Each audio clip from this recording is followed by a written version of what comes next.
Fala galera, tudo certo com vocês? Eu sou a Maju, esse é a Devoradora de Livros. E imagina só, duas irmãs, uma faca e um acidente.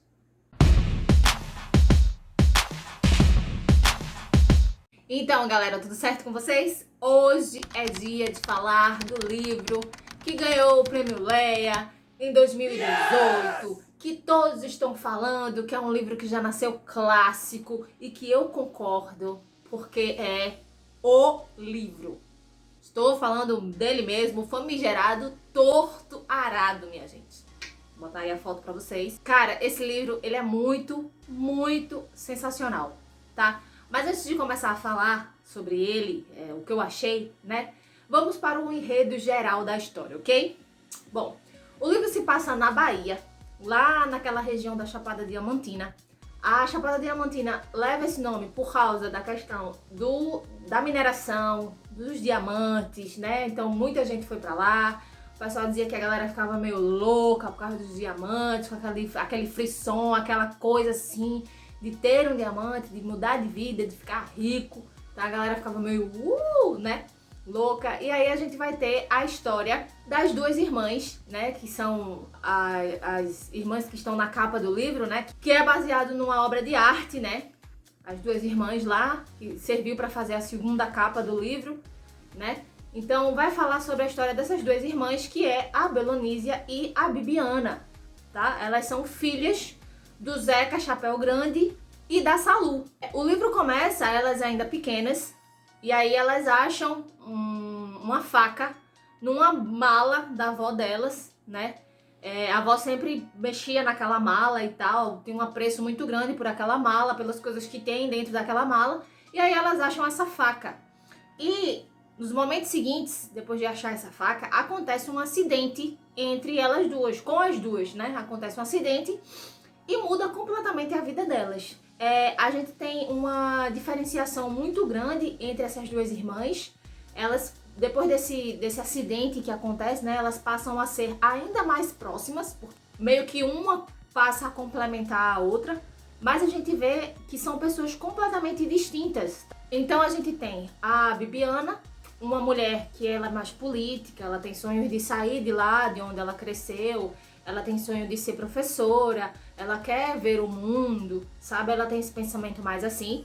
E a gente tem a Belonísia, que é uma mulher da terra, ela gosta da terra, ela aprendeu a amar a terra através do pai dela, das práticas que eles faziam lá, né, onde eles moravam e tudo mais. Então a gente tem duas personalidades assim bem distintas. A família do Zeca Chapéu Grande mora numa fazenda chamada Água Negra. E aí a gente tem o livro se passando mais ou menos a partir da década de 70, aí passa pela década de 80, década de 90. A gente não tem nada no livro que determine realmente uma data, mas a gente tem algumas coisas que são citadas, tipo Ford Rural. A gente acaba tendo alguns elementos dentro da história do livro que faz meio que a gente situar mais ou menos assim a partir da década de 70, depois 80, depois 90, ok? Então é mais ou menos assim que funciona. Então o Zeca Chapéu Grande é um cara que ele chegou nessa fazenda pedindo para trabalhar em troca de moradia. O que acontecia muito naquela época, né? Porque a gente sabe que no Brasil a escravidão foi abolida, né? Mas as pessoas meio que ficaram, tipo, sem respaldo, sem assistência, né? Porque eles deixaram de ser escravizados e ficaram, pra onde que eu vou, onde eu vou morar, com que eu vou me sustentar, como é que eu vou, sabe, cuidar da minha família. Então as pessoas, elas costumavam ir para essas fazendas, que era onde tinha trabalho, e trabalhar em troca de morada, né? Tanto que o livro conta a história deles, né, do início da família ali naquela fazenda Água Negra. Então as pessoas iam trabalhar nessas fazendas e tinham o direito de pegar um pedacinho de terra, construir uma casa que não fosse de alvenaria, que não fosse uma casa fixa, para depois não exigir direitos, né? Então eles tinham que fazer a famosa casa de taipe, que a gente conhece, né, que são casas de barro, tá? Que com grandes chuvas, que com pouco tempo eram casas que iam sendo desmoronadas, né? Que era fácil de se destruir. E aí eles trabalhavam na fazenda, do cara lá e tinham o direito de fazer uma pequena horta perto da casa deles. Então, eles plantavam ali nas horas vagas, né? E também não tinha muito direitos trabalhistas, não tinha muito horário de jornada de trabalho, era uma coisa meio contínua, assim. Então, era um tipo de escravidão, uma escravidão velada, né? Era uma subescravidão, digamos assim. Então, o livro começa a contar a história de um povo no sentido de a falta de voz desse povo. Uma coisa interessante do livro é que o Zeca Chapéu Grande, ele não era só trabalhador da fazenda. Ele era meio que o chefe espiritual daquele local também. Então, o livro fala muito sobre uma religião chamada de Jaré, a prática do Jaré. E aí eu fui pesquisar sobre o que de fato é o Jaré. E aí eu descobri o seguinte. Eu descobri que o Jaré, ele é de origem iorubá. E é uma mistura de várias crenças originadas do candomblé, junto com o catolicismo, junto com o espiritismo. Então, é um misto dessas várias religiões.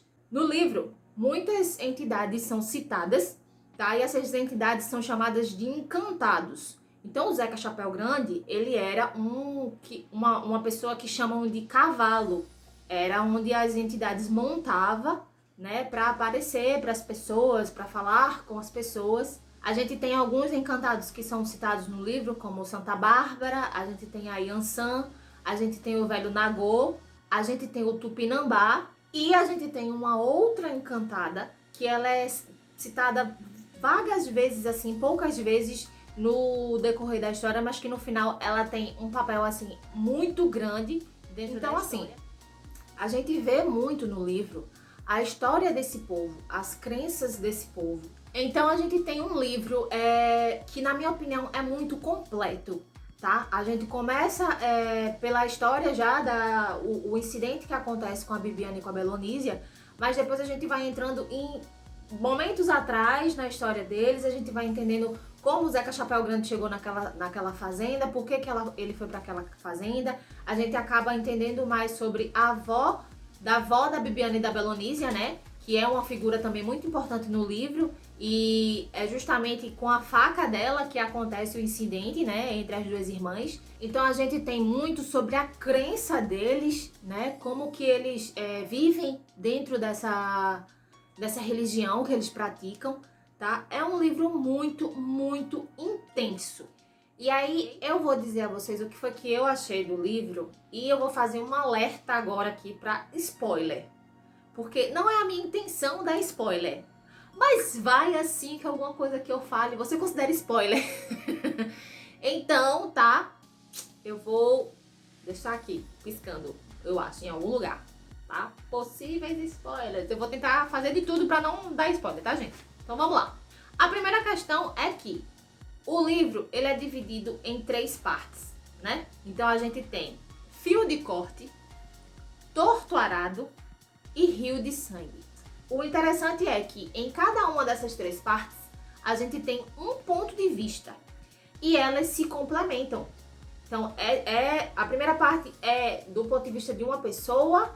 E aí tem questões nessa primeira parte que a gente vai entender na segunda parte, que é no ponto de vista de outras pessoas. Então a gente entende alguns acontecimentos da primeira parte, tá? Como realmente foi que aconteceu. E a gente tem a terceira parte fechando aquilo ali tudinho. Então essa é a primeira coisa para se falar aqui, o que é muito incrível nesse livro. A segunda coisa que eu achei assim muito interessante é que, apesar de o livro pertencer a um autor masculino, né? Foi um homem que escreveu esse livro. As 3 vozes que a gente tem no livro, dessas 3 partes, né? Esses 3 narradores são mulheres. Isso eu achei assim muito massa, velho, muito massa. Então, esse livro, eu considero que pra mim ele foi um presente. Primeiro porque eu li ele numa leitura conjunta, que foi do canal Ler Antes de Morrer, né? E foi muito bom porque talvez, se eu não tivesse ido pra leitura conjunta, eu jamais leria ele, mesmo estando super hypado, né? Mas talvez eu não lesse, porque não sei, tá? Não sei dizer. Apesar que o nome do livro é o nome de um equipamento que está muito ligado ao que eu estudo, a minha profissão, que é a agronomia, né?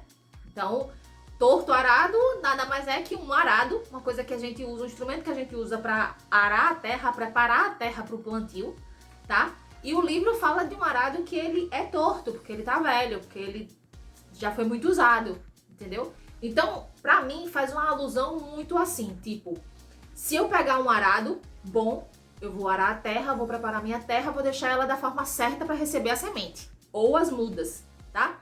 Se eu pegar um arado torto, será que ao invés de eu fazer um serviço na terra para preparar o meu solo, eu não vou estar fazendo um desserviço? Quebrando as estruturas do meu solo, né? Então, para mim, teve essa visão assim mais agronômica, né? Tanto que, para mim, a Belonísia, que é uma das irmãs, ela é agrônoma por experiência, sabe? Ela mexe com a terra, ela sente a terra, ela vive a terra. E para mim, isso foi uma parte do livro que foi, assim, muito bonita, muito legal, muito interessante. Então, a gente vê as questões, as relações, né, desse povo com essa terra em que eles moram. Eles moram meio que de favor, né? Eu não considero que seja tão de favor, porque eles trabalham na terra, então eles pagam para estar ali, né? Eles trabalham muito mais do que recebem, né? Mas aí eles começam a ter um relacionamento real com aquela terra. Isso eu acho muito interessante nesse livro, porque dá pra gente sentir. É quase palpável. Mas, por outro lado, foi um livro que me incomodou muito no sentido de que eu saí completamente da minha zona de conforto para ler esse livro, porque eu sou cristã. Eu sou da vertente protestante do cristianismo. Então, assim, minha mãe é evangélica, eu nasci com os preceitos evangélicos dentro da minha casa, os ensinamentos evangélicos. E aí eu passei a ver uma religião completamente diferente da minha. Então eu tive que pegar o meu eu, o meu achismo, e botar assim de lado. Você vai ficar aqui no cantinho, você não vai se meter. E realmente abrir a minha mente para entender a cultura daquele povo, entende? Porque o livro não era sobre mim. O livro é sobre aquele povo, a história daquele povo. E não sobre o que eu acho ou deixo de achar, o que eu acredito ou deixo de acreditar. Entendeu? Então assim, pra mim, principalmente a última parte do livro, foi o que mais mexeu mesmo. Eu terminei o livro assim, ó. Meu Deus. Que presente. Eu terminei o livro maravilhada. Apesar de ser uma religião completamente diferente da minha. E foi o que eu mais achei interessante desse livro, tá? Não mudou em nada do que eu creio, do que eu acredito. Mas foi uma experiência substancial. Foi massa. Eu achei um livro que, de certa forma, é forte, tá? É um livro muito forte, pra mim, pelo menos foi, tá? Porque é um livro que vai falar sobre crença, sobre cultura, sobre religião, sobre um povo que não tem voz, sobre abuso, sabe? Contra o povo em si, por causa da quantidade de melanina que se tem na pele. Fala sobre abuso contra a mulher, violência contra a mulher. Então, assim, é um livro que tem uma carga, sabe? Não é um livrinho qualquer. Ele tem uma carga muito forte. Mas, ao mesmo tempo, pra mim, eu sou maravilhada com esse livro até hoje, minha gente. Eu não tenho outra coisa pra falar. Eu sou maravilhada com esse livro. Eu acho que esse livro, ele deveria estar em todas as escolas, em todas as universidades. Deveria entrar pra lista dos livros obrigatórios pro vestibular. Eu acho. Porque ver a luta, sabe? O amor daquele povo pela terra, a luta deles por ter direito, o início do movimento quilombola. Gente, leiam, só leiam, ok? Leiam porque deveria ser leitura obrigatória. Então é isso, pessoal. Pra mim foi um livro muito bom. Eu dei 4 estrelas a ele. Pra mim é um livro ótimo. Eu vou sempre falar desse livro. Eu vou sempre indicar esse livro. Minha experiência com ele foi das melhores. Eu sou muito grata por ter conseguido ler essa história e por ter tido esse conhecimento, ok? Então me digam aí se vocês já leram, se não leram, se querem ler. Se querem ler, devem ler, porque eu super apoio, tá bom? Então, nesse vídeo eu vou ficando por aqui e até o próximo vídeo. Tchau!